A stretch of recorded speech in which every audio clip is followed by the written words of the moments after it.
Você acompanha a partir de agora o programa Portas Abertas, o programa oficial da Prefeitura de Juína. Produção e edição Departamento de Comunicação Prefeitura de Juína. É hora de se ligar. Atenção, você que possui um veículo com placa final 0. Esse é o último mês para pagar seu IPVA sem multa ou acréscimos. Você que possui veículo com placa final 0, efetue o pagamento até o dia 10 de junho e ganhe 5% de desconto. Pague o seu IPVA e contribua com as melhorias do nosso município. E não se esqueça, veículo com placa final 0. O pagamento do IPVA sem multa ou acréscimos é somente até o dia 30 desse mês. Prefeitura de Juína, trabalho e transparência. Programa Portas Abertas.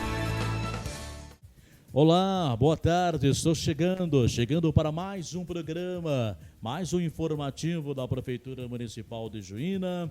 É o informativo que acontece de segunda a sexta-feira ao meio-dia, onde nós falamos de assuntos ligados à Prefeitura Municipal de Juína. E hoje eu vou conversar com o Gilmar Rezer. Ele é responsável pelo orçamento público do município de Juína, esse orçamento em que você já está sendo convidado a participar a partir aí do dia 14 deste mês, onde vamos ter o nosso, dia 13 deste mês, nós estaremos já em Terra Roxa, lá na Escola Alves Azevedo, onde terá essa primeira reunião para tratar do orçamento de 2016. Gilmar, boa tarde. Boa tarde. Diz para nós aqui sobre esse orçamento que está sendo elaborado, essas leis que envolvem todos esses orçamentos aí, que falam muito em LDO, LAU, o que é isso? Olha, a lei criou 3 peças, né? Que nós chamamos de peças de planejamento, que é o PPA, um plano plurianual de investimentos, que ele é feito para 4 anos, né? Onde se projeta mais a longo prazo o que os órgãos públicos pretendem fazer. Depois, a cada ano é feito a LDO, que é a Lei de Diretrizes Orçamentárias, que ela vai direcionar como será preparado o orçamento público, e aí por último é elaborado a tal da LOA, né, que é a Lei Orçamentária Anual. Tudo começa com o pessoal aí dos conselhos, não é isso? Existem uns conselhos criados que entram nesse processo inicial, que seria aí o PPA. O PPA, ele é sempre preparado no primeiro ano da gestão, né? Valendo para os 3 anos e mais o primeiro ano da gestão seguinte. Porém, a cada ano, ele passa por uma reformulação, porque as coisas mudam de um ano para o outro, né? E para se formular uma boa peça orçamentária, é necessário ouvir todas as partes envolvidas, porque no ano de 2015, agora, nesse momento, nós vamos preparar o orçamento do município para o ano 2016.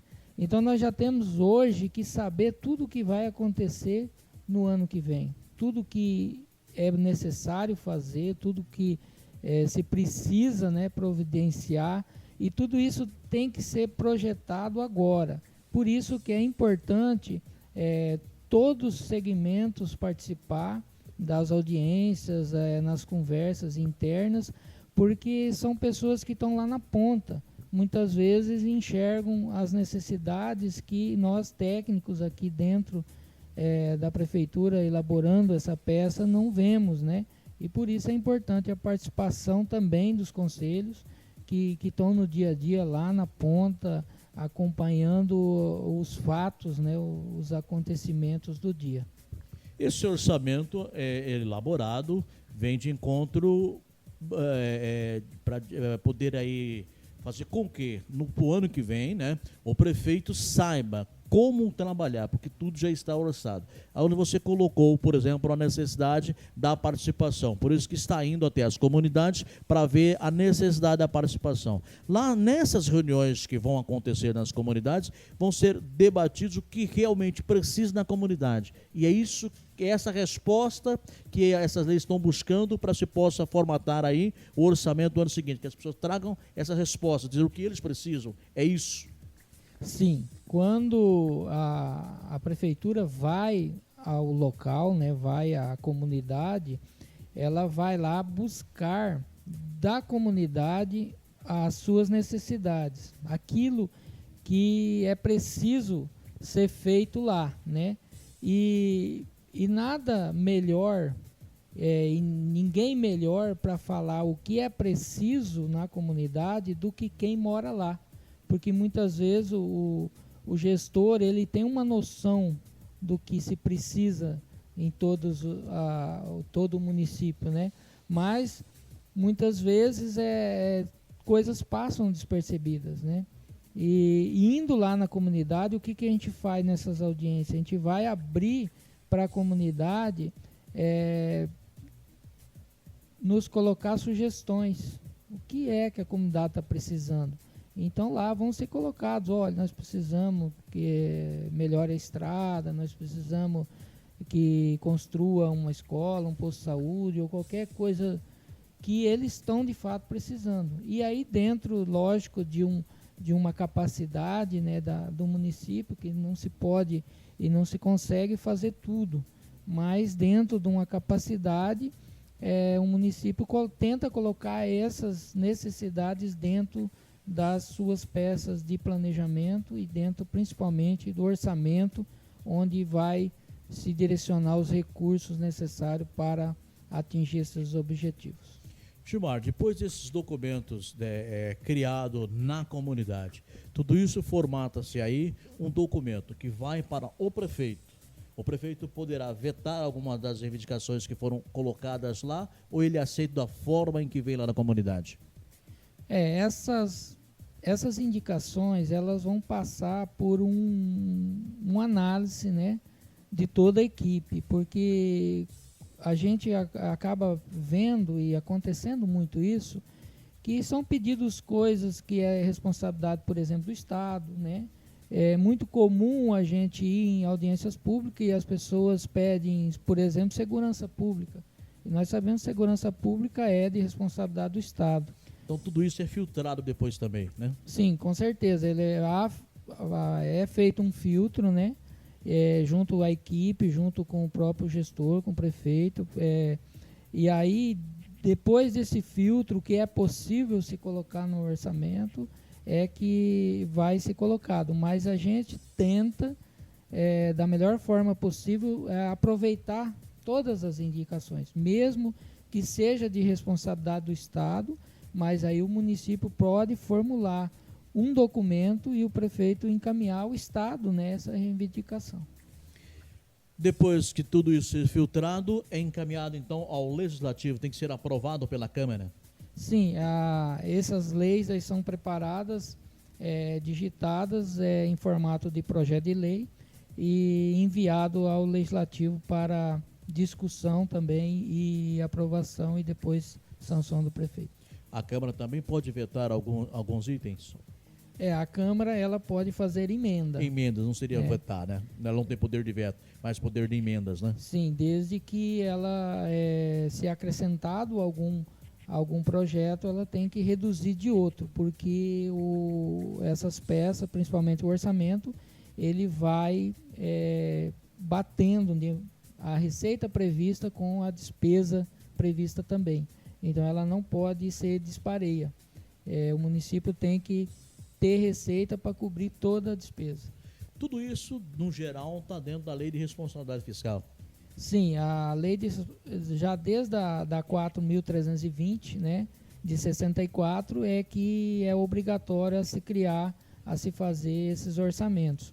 Porém, a Lei 101 de 2000, a Lei de Responsabilidade Fiscal, ela trouxe um tópico a mais, que é a participação em audiências públicas, né? Porque até antes da Lei de Responsabilidade Fiscal, os municípios preparavam as suas peças orçamentárias, muitas vezes entre quatro paredes, sem ouvir a população. E a Lei 101 veio dizer que agora é necessário ouvir a população. Isso tudo pronto, feito as leis, aprovado pela Câmara, é o caminho que o prefeito tem, por exemplo, para o ano 2016? Sim, após aprovado, a partir de 1º de janeiro de 2016, passa-se a executar esse orçamento.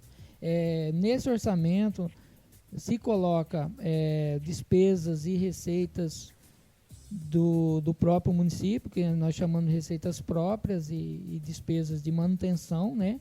E também nós vamos ter previsões de receitas e de despesas oriundas de convênios. E então esses a gente prevê no orçamento, mas depende ainda de um aval do governo do estado ou do governo federal para que aconteça, né, essas obras. Essas previsões são as previsões de receita. Por exemplo, dentro desse orçamento feito, o prefeito, o administrador, vou falar o prefeito, mas o administrador, ele tem como previsão de receita o por exemplo, o IPTU. É uma previsão de receita que ele precisa da entrada desse dinheiro para a execução dessas obras que foram elaboradas nessas leis. Sim. Então, tudo isso fica previsto. Tudo isso fica previsto. Então, quando nós terminamos de elaborar uma lei orçamentária, nós vamos chegar a um valor, tanto em receita como em despesa. Porém, se a receita ela frustrar, né, ela não atingir o 100% do que for previsto, consequentemente, as despesas vão ter que ser também cortadas para que fique dentro daquilo que foi arrecadado. Eu te fiz a pergunta só para tentar esclarecer essa questão, por exemplo, do IPTU. Paga ou não paga IPTU? Quer dizer, essa é uma dívida que o prefeito tem orçada. Ele falou, eu preciso desse dinheiro para executar X. Se às vezes isso não sai, essa lei foi elaborada lá atrás, ela entra em dificuldade, né, porque que estava previsto que tal obra sairia com estes recursos. É mais ou menos isso, né? É mais ou menos. Todas as receitas, elas são em contrapartida fixado uma despesa, né? Então, se a gente prevê um valor X para a arrecadação de um imposto tipo o IPTU e essa arrecadação não se concretizar em 100%, consequentemente, a despesa também não vai se concretizar em 100%. Ela vai ficar aquém. Vai ter que ser cortada alguma coisa lá na despesa por conta dessa receita que não se arrecadou na sua totalidade. Então, Gilmar, resumindo o que nós falamos aqui, que até certa forma é um pouco complexo para as pessoas, no caso, entender sobre isso, mas para ele entender melhor, a participação vai ser fundamental, que todos possam participar nessas audiências que vão acontecer nas comunidades, né? Com certeza. É muito importante a participação da população. Por quê? Porque lá ele vai ter a oportunidade de apresentar aquilo que está faltando no seu bairro ou na sua comunidade. E essas informações vão ser trazidas e dentro de um planejamento inseridas nas peças de planejamento e no orçamento, né?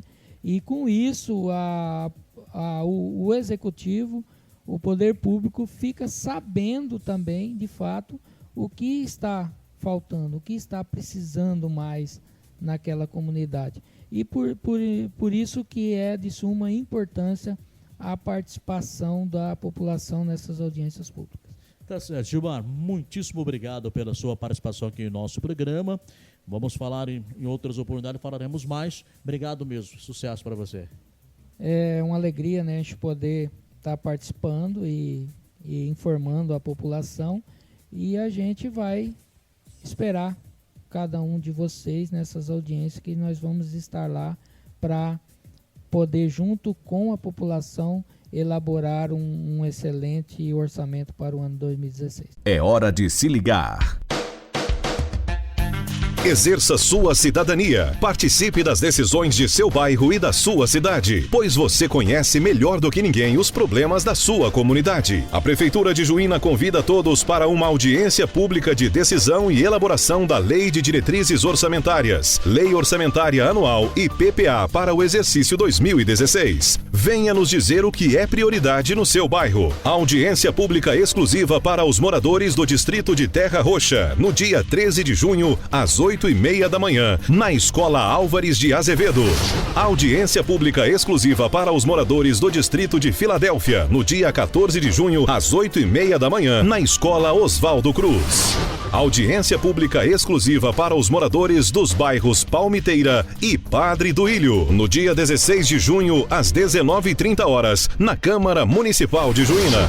Audiência pública exclusiva para os moradores dos bairros São José Operário e Setor Industrial, no dia 17 de junho, na Câmara Municipal de Juína.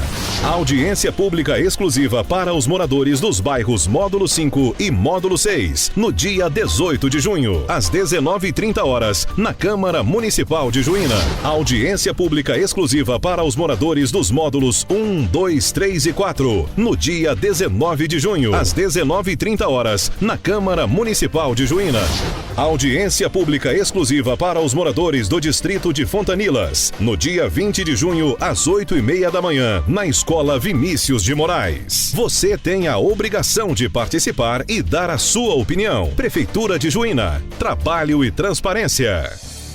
Programa Portas Abertas. Bem, agora vamos conversar com o secretário de Saúde do município de Juína, o Augustinho. Secretário, boa tarde, tudo bem? Boa tarde, Salmo. Boa tarde, ouvintes. Tudo tranquilo. Como está indo a secretaria? Bastante serviço? Bastante coisa, mas estamos indo. Olha, nós tivemos agora, Augustinho, que a nível de Brasil está acontecendo aqui também, sobre a vacina contra a gripe. Como está sendo a vacina no município? A aceitação está boa? Nós tivemos até o momento a última atualização do que o sistema nos permite, não é oficial, mas é oficial do dia 25 isso aqui.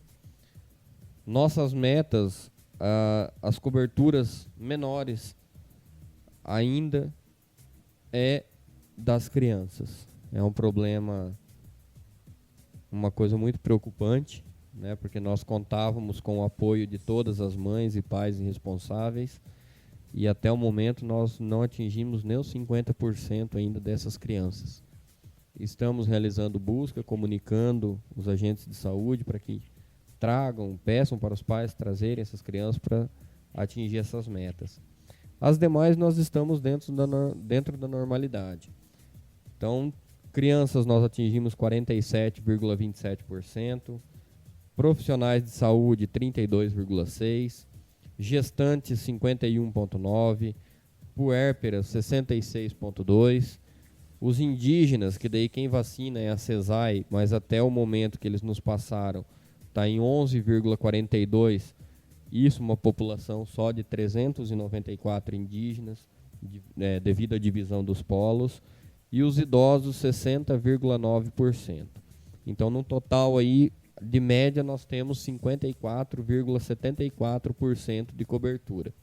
Na semana que vem, encerrando a campanha, nós podemos fechar esse indicador e já darmos o valor correto e concreto do que nós atingimos. Você tinha uma previsão em porcentagem quanto chegaria? Poderia chegar, o que está orçado para chegar? Nós trabalhamos com 100%, né, de cobertura, de acordo com a população cadastrada que nós temos nos sistemas e que nós informamos ao Ministério da Saúde. Porém, o que o Ministério preconiza é um mínimo de 80% para ser atingido. Porém, tem situações, como o caso das crianças, que fogem da nossa alçada, de que nós não conseguimos trazer essas crianças. Então, tem faixas espalhadas na cidade, panfletos em creches, em escolas, solicitações em carro de rua, som de rua. Nós, no programa, banners espalhados também, informando, né, em todas as unidades. Os agentes de saúde estão informando a população, e mesmo assim nós tivemos alguns índices abaixo do recomendado. Porém, como eu falei, não é um resultado final ainda, né? Então, semana que vem nós temos o resultado final. Bem, apesar de não ser ainda o resultado final, secretário, mas os números sinalizam que está um pouco baixo. Você acha que é rejeição que o pessoal está tendo ainda contra a vacina? Porque é um tratamento sério, um tratamento muito bom. Quem já vacinou dá uns testemunhos positivos, né? Eu vou aqui ser um garoto propaganda da campanha. Eu já fiz a vacina, eu tenho mais de 2 anos que eu não tenho gripe. Não sei mais o que é gripe e eu tomei a vacina. Inclusive, tem que tomar agora também. Eu sou um dos retardatários que eu tenho lá a tomar. Então, acho importantíssimo. E as pessoas talvez não acreditam muito, né? Justamente. Eu também posso falar porque eu, como profissional de saúde, né, por muitas vezes as pessoas acham que secretário de saúde não é profissional de saúde, mas eu, de formação, sou farmacêutico bioquímico, então também sou um profissional de saúde. Mas, assim, não é rejeição, Salmo. O problema que nós temos é realmente a não participação da população. Então, muitas pessoas, por mais que tenham seus compromissos fora de hora, nós fizemos campanha nos sábados, onde todos tenham acesso. Fica o dia todo, para não falar que só o período da manhã, ficou só o período da manhã. Então, à tarde, pouquíssimas pessoas trabalham. Então, tem, claro, sim, população que trabalha, mas não é tanto quanto dia de semana. E mesmo assim, nós não temos essa busca da vacina. Então, infelizmente, ainda é um mito, não vou dizer nenhuma rejeição, mas é um mito da vacinação. Até fora a vacina da gripe, outras vacinas também nós não conseguimos atingir algumas metas justamente por isso. Pois esqueci ou porque não tive tempo e acaba tendo esse problema.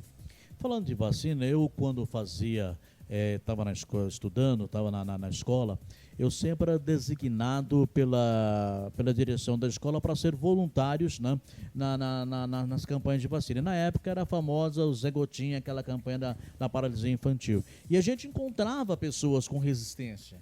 Entendeu? Será que essa vacina não provoca isso? Será que essa vacina não provoca aquilo? Com dúvidas. E muitos não queriam vacinar por causa de dúvidas. Isso existe, como eu falei, tem essa abstinência, mas também tem sim, claro, casos de rejeição, não podemos negar.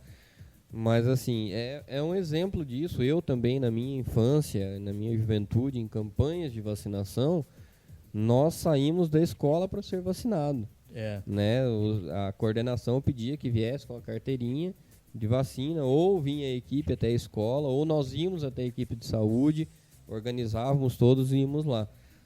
Porém, com as novas atualizações das legislações brasileiras, que por um lado nos prejudicou, né, aquilo na minha infância foi bom, mas hoje eu, como um profissional de saúde, como secretário de saúde, um membro da equipe, eu vejo que isso acabou prejudicando. Então, se nós tivéssemos hoje ainda a liberdade, aquela liberdade que tinham, e não vamos tão longe, porque eu não sou tão velho assim, mas... Você fala aquela liberdade, dá-se mas a aquela impressão que tem alguns anos nesse meio. Não, ali nós estamos falando aí coisas de 15, 18 anos atrás. Então, assim, se nós tivéssemos essa autonomia hoje, pudéssemos comparecer à escola, realizar as vacinas, seria perfeito. Porém, infelizmente, a legislação nos impede hoje de realizar isso. É ruim, né, não vou falar pelo alcance de metas, mas pela prevenção do filho ou da filha que tem em casa, da criança que tem em casa. Mas o que nós podemos fazer, que está ao nosso alcance, estamos fazendo sem medir esforços. Secretário, na saúde tem muitos tabus, porque, por exemplo, tem aqui dentro da sua secretaria um setor onde enfermeiras trabalham com a questão de prevenção, fazendo com que as pessoas procurem a ir ao posto de saúde, a se tratar antes que o mal cresça, né? Que faça os famosos exames de rotinas, mais ou menos nessa linhagem. Mas assim, em alguns segmentos, como nós falamos aí, a saúde tem alguns tabus, né? Tem sempre aquilo que falaram assim, que isso não funciona, disseram que era bom isso, disseram que era bom tomar o chá de erva doce, disseram aquilo outro, e isso é cultuado no meio das pessoas, né? Na verdade, não é aqui na secretaria, né? É em todas as unidades básicas de saúde, todas elas, o papel delas é a prevenção e a atenção o nome diz, atenção básica é o atendimento primário. Então, hoje, infelizmente, a população, um contexto geral, para ser mais claro, a nível nacional, hoje ninguém mais busca prevenção. Né? Hoje todos só querem o resultado. Então, são poucos pacientes que nós atendemos que falam, não, só vim aqui para manter, né, minha rotina, fazer minha consulta. Pouquíssimos. Nós temos aquelas pessoas que vão 3 vezes por semana na unidade. Às vezes não tem nada, mas acabam indo. Assim como pessoas que ficam anos sem ir na unidade de saúde. Aí acaba tendo maior atendimento na UPA. Coisa que eu volto a falar. UPA é atendimento de urgência e emergência. Os pacientes que são caracterizados, pacientes de PSF, estão retornando todos aos PSFs. Prejudicial isso? Não. Por quê? Porque a pessoa que realmente precisa, na classificação de risco, ela vai ser atendida. Então é essa questão. Acaba tendo o PSF com uma certa demanda menor e a média complexidade, que é o caso da UPA, com a demanda maior. E teria que ser o oposto. Mas isso, infelizmente, é questão cultural, que nós estamos falando, da pessoa ir lá, ser atendida, já está resolvido e vai para casa. Então, esse papel é uma discussão nacional, o problema da atenção básica. Precisamos fortalecer isso, sim, onde nós buscamos, orientamos, e também nós temos um outro agravo ali, que é o famoso eu quero. Muitos pacientes chegam e falam, porque eu queria fazer o exame e o médico não me deu o pedido. Mas é porque a pessoa também não explicou para ele, não conversa mais com o médico, não tem mais esse diálogo com o médico. Então muita gente fala, mas eu fui lá, o médico me atendeu em 2 minutos. É porque o médico pega, ele chega, ele quer a conversa, ele quer saber o que está acontecendo, a anamnese da pessoa ele vai realizar, e por vezes a pessoa fala, não, eu só vim aqui que eu preciso de tal remédio, eu já tomo isso, eu quero isso. E uma coisa que o senhor falou, até em tom de técnico, vamos falar agora, eu falando até como farmacêutico, questão do chazinho de erva doce, assim como o chá de cidreira. Né? Só que poucos sabem que o chá de cidreira ele tem a quantia certa para ser preparado. Aí ele funciona como calmante, um pouquinho mais forte, ele vira estimulante, é o efeito oposto. Então é complicado também, onde a própria medicina alternativa tem que ser bem instruída, pessoas capacitadas, profissionais habilitados, ou a pessoa que realiza isso seja monitorada por um profissional técnico para dar o aval se está correto ou não aquele preparo. Mas é sempre aí, neste caso, vem muito chazinho da vovó, né? Não, isso tem muito, não só o chazinho, garrafadas, tudo isso, mas também lembrar que tudo tem que ter o cuidado. Né? Como nós falamos que todo medicamento é uma droga e todo medicamento é um veneno, só depende da dose. Tem que tomar muito cuidado com isso e ter um cuidado maior. Tá certo. Já estamos aqui chegando já no final, né, do nosso programa de hoje, mas eu quero voltar a falar com o senhor em outras oportunidades também, secretário, porque são muitos assuntos. A saúde, na verdade, ela é muito complexa, tem muitos assuntos a serem tocados, essas questões de médico, questões de UPA, hospital municipal, os postos de saúde, os postos de saúde que estão sendo construídos, os postos de saúde que foram inaugurados, enfim, tudo isso tem que ser colocado à disposição da população. Mas no geral está indo tudo bem, apesar da UPA hoje a demanda ser muito grande na UPA, né? Na verdade não só UPA, né? Nós tivemos aí até o mês de maio, nós estamos finalizando alguns dados, como eu falei no programa anterior, a questão dos 30 acidentes lá no início do mês, nós já passamos dos 70 acidentes, não está todo finalizado ainda o levantamento, o pessoal está finalizando. Mas assim, a saúde é como eu falo e repito e admito isso, porque eu sou conhecedor e também não sou hipócrita de falar que não é. Saúde tem dificuldade? Tem. É o Brasil todo. Nós queríamos e gostaríamos de poder atender todos na hora que a pessoa quisesse. Infelizmente, existe questões de fila, existe questões de agendamentos, mas, no geral, graças a Deus, nós estamos organizando esse fluxo, muitas questões já estão resolvidas e, claro, SUS é para todos, então todos devem respeitar o direito de cada um, né? Então, nós não definimos sexo, cor, raça, credo, nada, qualquer pessoa, classe social, não importa, né? Mas teria que ter também, tem aquele respeito. E pedir à população que procure a unidade, vamos vacinar essa criançada aí que precisa, um gestante também, a proteção para ela e para o nenê que vai nascer, os idosos, as puérperas, por favor, compareça às unidades e vamos lá. Tá certo. Obrigado, secretário. Sucesso para você. Por nada, eu que agradeço. Tudo de bom. Então tá aí, gente. Falei com o secretário de Saúde, Augustinho, falando sobre a Secretaria de Saúde e também da vacina, que você que não vacinou deve vacinar. Queremos aqui agradecer à população juinense que acompanha os nossos programas, o programa As Portas Abertas, você que está participando, muito obrigado mesmo, continue participando e que todos os dias, né, de segunda a sexta-feira, nós estaremos aqui para apresentar o programa para vocês. Por hoje é só, vou deixando aqui o nosso abraço, nosso beijo carinhoso para você, eu volto amanhã. Tchau, tchau. Participe do programa Portas Abertas. Críticas, sugestões ou faça perguntas através do aplicativo WhatsApp 9230 7744. Informação é da sua conta. Você acompanhou o programa Portas Abertas, o programa oficial da Prefeitura de Juína.